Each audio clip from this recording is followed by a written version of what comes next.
So, hello everybody. Hopefully, everybody is having a nice day. Today, we're going to talk about some balance changes that they added, and we're also going to talk about some new Valiant information that they just released recently. And yeah, we're going to go into full detail on all that, and yeah, let's get straight into it. So, let's go into the balance first. Alright, so here we have the balance changes, so let's see what they cooked up this time. Alright, so we have Croc. Okay, so that's actually a good thing. Finally, they're touching Croc. Tactical skill damage reduced from 120 to 110, slightly lowering pressure on smaller targets and improving close quarters combat balance. This is really good. Now Croc can no longer one-shot squishies. This is actually a really big change, and now it's way better. Because there should never be a one-shot ability in this game, in my opinion. Just destroying the squishies, and then the other assault characters who are meant for killing cannot even do one-shot abilities unless it's an ultimate. Like Croc just has one at his disposal at any time. It was just kind of dumb. And the fact that he also has his death roll, which also does 100 damage, is just two lethal abilities. So the fact that it's still lethal, but it's now like a Kai where you have to like put some damage with your gun to actually finish them off or melee them. So yeah, this is actually a really good change here. Alright, so let's move on to the actual guns now. Okay, so we have the ARs. NK-47. Again, why are they buffing this gun again? Slightly improved effectiveness with reduced initial recoil for better controllability. So first, like 2 weeks or 3 weeks ago, they buffed the recoil so it's easy to control. Then last week, they buffed the damage. And you're buffing the recoil again. Why? Exactly. They want you to buy this new gun skin for the NK. They really do. Why are they buffing this gun 3 times? Let me tell you guys something. Before the buff, the NK was good. They buffed it 3 times. This gun is gonna become the most OP shit ever. It's gonna become meta, and everybody's gonna be using this thing. It's gonna become one of those guns again that is just gonna be just used by meta players. It wouldn't surprise me. It's been buffed 3 times. Okay, so let's see. We have the AN-94. Base damage increase to 25, strengthening sustained output after 2-round burst. Okay, I mean, again, it was buffed last time, and they're buffing it again. I guess this is a good change for the AN-94. It's not really that strong of a gun. The NK, on the other hand, can be a menace, and they're buffing it again. I don't get this change at all. This is stupid. And also, where is the AKS nerf? And where is the Type 4 nerf? Those guns are beyond busted. And where's the M16 buff? That gun sucks. So, we need some better priority here for other guns. I don't think this should be nerfed. This should be reverted. I don't think it should be super easy to control. This already does insane damage, and you're making it even easier to control. It's going to become the new Type 4 with even more damage.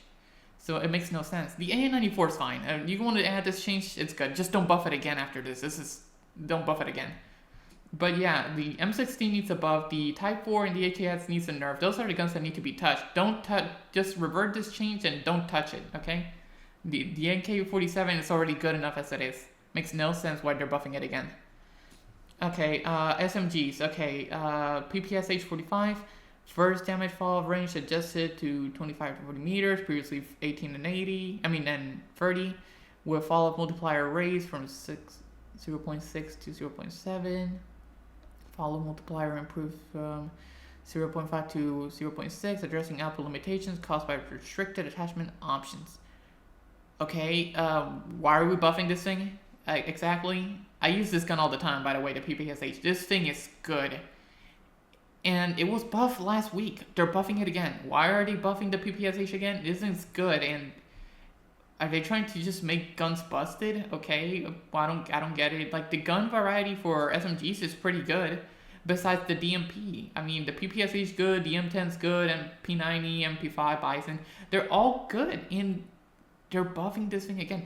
If you want to make the SMGs viable, like the other ones, nerf the DMP. What is that thing doing still in its current state? This doesn't need to be buffed. It was buffed last week. And the M10 had removed heavy ammo attachment to balance excessive range boost. I'll take that. Okay, you want to remove the heavy ammo? I never use that anyways. I usually just use the extended max or the extended drum. But I don't get the PPSH buff. This thing is already goated and they're buffing it again. If anything needs to be touched, it's the DMP. Nerf that thing into oblivion. That thing is busted and everybody's using it. And now with the combination of Marquez and Oli having it as well, I always thought it was a good idea for them to have the DMP, but not in its current state. It's busted, and now 2 more characters have it, which is stupid. And I don't mind them having it, it's just that I want it nerfed. And then, they can have it. I want it nerfed, and then they had it, but they gave it to them busted, and, well, you can see every single player is now using them, which is awful. But, yeah, that's it for the balancing. I gave my opinions on it, but, yeah, I don't get this balancing. The Croc change is good. I feel like they should have nerfed it slightly to 100, to have 2 abilities that do 100 damage instead of 110, but you know what? The fact that it can one-shot, I'm happy with that. The other changes are just a big bull of what the hell is going on here. I guess the AN94 change is good. The rest is just like, what the hell? I don't get these changes. These changes are pretty bad. Modes and maps. Conquest mode with Ricky Mountains adjusted the default spawn locations for both teams to speed up match pacing. Okay, I mean, good. I appreciate that. It makes things a little bit faster paced. Vesca Outpost. Reposition neutral resource points for the disadvantaged team to improve match equity. I still think the neutral items need to be reworked to the point where, there are 2 bars and whoever fills up the bar first wins, instead of like having like a 1 bar and whoever takes the last second just takes the points. It's just, I feel like it needs to be reworked to the one who holds the point the most. But yeah, that's pretty much it. That's a pretty good changes, I guess. Now we move on to optimizations, proficiency system, Valiant icons on profile pages now display current proficiency rank, which is good so people can see what rank they are. And added proficiency icon to MVP screen for legend tier players. Yeah, I've seen a few legendary icons already on the left. And yeah, I mean, that's good. I haven't seen like any veteran or pro or elite player, so it says it's only for legend tier. So if you're legendary on the character, I guess you can show it off. Let's see. Skin visuals. Improve transparency effect for the succubus skin during stealth. So I guess it's just better, I guess, now. You're just hidden a little bit better with the invisibility. I guess it's good. I mean, I never had any issues with it. But I guess they're making it even more transparent. Well, hopefully this whole bundle doesn't become pay to win because, I mean, it's just a cosmetic for the NK47, but they're buffing this gun 3 times, and now they're making the skin even more transparent. So they really want you to buy this gun skin. They really do. And now they want you to do have an improved effect on the Sori skin. Hopefully it doesn't become pay to win. But yeah, let's see. Bug fixes. Fix an issue causing occasional crashes during the end of match screen with the succubus Sori skin equipped. Okay, that's a good thing. I mean, quality of life change. I've never had an issue with my game crashing wearing the skin, but that's a good thing. But overall, with these balance patch, I gotta say, besides the Valiant Croc, this is just what the hell is happening here. I don't get it.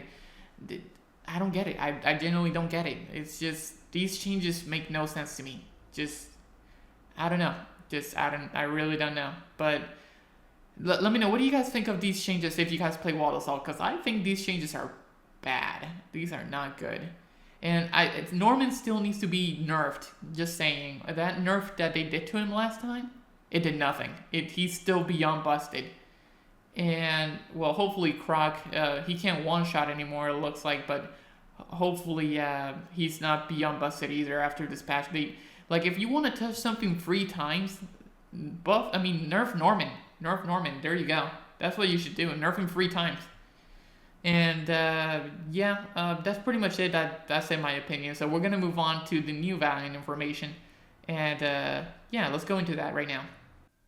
Alright, so now let's talk about the new Valiant information that just came out for Amphia. So let's see, we have her build. So she's a medium character, so she's going to be a 150 health character. So like Norman, Croc, Jack, those characters like that. So 150 health, so that's not bad. I mean, disappointment for the buff Lady Furious. Yeah, that was me. because I thought that was gonna be Junker Queen. It was gonna be she was gonna be tough and buff and big, and no, she's not a lady tank. She's just a medium character. So there goes my theory. But yeah, her class is gonna be Assault. So I kind of predicted this after reading her lore. I thought she was either Assault was my first guess, and my second guess was gonna be like maybe Expert and then Support and then Scout. But it looks like my prediction came true. So she's gonna be an Assault character. That's gonna be our fourth Assault character. The design synergizes with the intended gameplay fantasy of her abilities. Nationality unknown, taken to a lab as a child. She has no memory of her origins. Some lab personnel speculate she may be from Central Asia, so she might get an accent. Let's see. Default weapon, a rifle. It's gonna be a brand new rifle. Hopefully, it's not OP. It seems like most of the guns they introduced there turned out to be OP. And no heavy firepower, no sheer brawn. So exactly what does this mean? Because rifle could be anything. It doesn't mean assault rifle, even though she's an assault character. So it could be an assault rifle. It could be a DMR. It could be a sniper rifle. So what is it? It says no heavy firepower, no sheer brawn. So I'm guessing it's not a sniper, but it could be a DMR. And what I'm thinking is, because it says right here, enter like her passive trait, enters regenerate, health regeneration, breath recovery faster. Now, why is breath recovery here? Like, usually you don't need to have a breath recovery unless you're using a weapon with a scope. So that leads me to maybe it's a DMR. Or it could be a new assault rifle with a scope on it. It could be one of those two. So maybe it's no sniper, but it leads me to think it's going to be a new assault rifle with a scope or a new DMR with a scope. So those are my two guesses. Keep in mind, all of this is just normal information that is written. None of it we have actually seen yet. So these are just pure guesses and speculation. So yeah, so let's see. Passive. Amphia's gameplay revolves around movement and control. Her passive allows multi-directional displacement using walls, including mid-air redirections, making her movement unpredictable. So yeah, I mean, I'm guessing she's going to be able to move around all over the place in the air, because if we read further into her Q, a key tool for initiating surprise attacks or escaping danger, she uses a grapple to quickly pull herself to a target wall, entering a cling state that sets up her next move. Imagine grapple to a wall, kick off to flank, and then go ahead, picture the possibilities. So what I'm guessing is, let's use the mountain in the B side of Beska, where Jax usually can, like, spawn. Basically, in that mountain, instead of taking the ramp to go up the mountain, I'm guessing you'll be able to grapple up there, and you'll be basically able to flank or throw yourself in the air and then maybe hit people with your DMR or assault rifle or stuff like that. But we'll see. That's what I'm thinking. She's gonna be able to launch herself in the air, like let me give an example to another game, Widowmaker from Overwatch. So yeah, you know how if you guys seen Widowmaker from Overwatch, she can launch herself up in the air and then snipe people very easily. But yeah, that's my guess. So I mean, this sounds good also for assault rifles. You'll be able to flank and, you know, shoot people in the face with maybe an SMG or an AR at like maybe 10 to 50 meters or something like that. Nothing too crazy. But yeah, this is a good ability. I don't mind a character having a grapple. Hopefully it's not too buggy. And now we're going to talk about the two abilities that actually do worry me, because I saw these and I'm like, uh-oh. Now, her E, her signature ability. She swings her tail, dealing damage and creating an ice fog that forms a silent zone. Skill casting disabled. Deploy it wisely among grouped enemies to disrupt her combos instantly.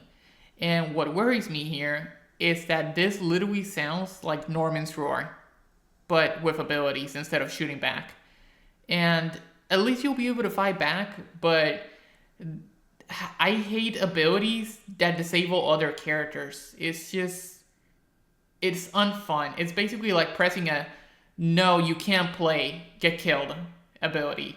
And characters like these usually turn out to be very disliked. For example, Sombra. If you guys played against Sombra in Overwatch, 90% of the matches, she's usually banned because people hate characters where you have an ability disabled or something disabled because, you know, they disabled it for you and you're just basically at a disadvantage.